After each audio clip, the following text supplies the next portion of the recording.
白玉焼酎。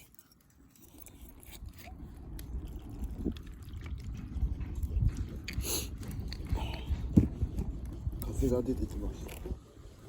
に炭酸で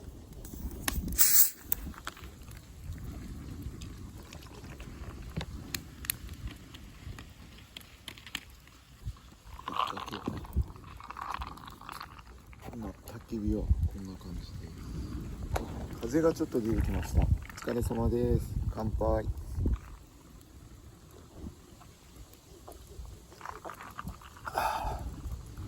今ですね、もうすぐ5時ですね。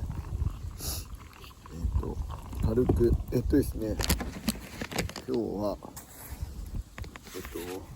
道の駅でせっかくなので地元のものを食べたいなと思いまして、ししゃもです。あ、すみません、ししゃもじゃイワシです。丸干しイワシ、こんなに入って15匹ぐらい入ってますね。350円ですよ。お買い得ですよね。はい、まだ凍ってます。はい、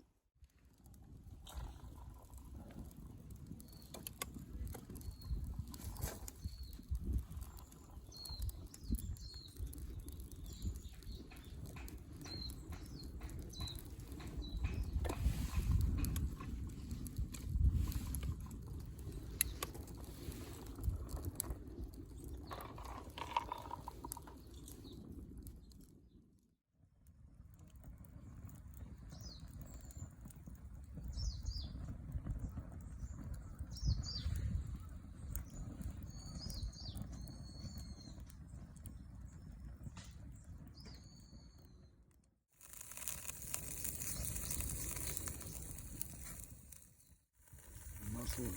カラスが来ました。行きたいと思います。頭からいっちゃいます。うまい。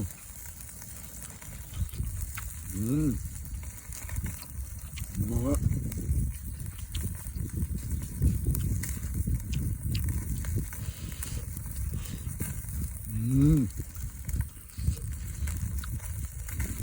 ちゃくちゃうまい。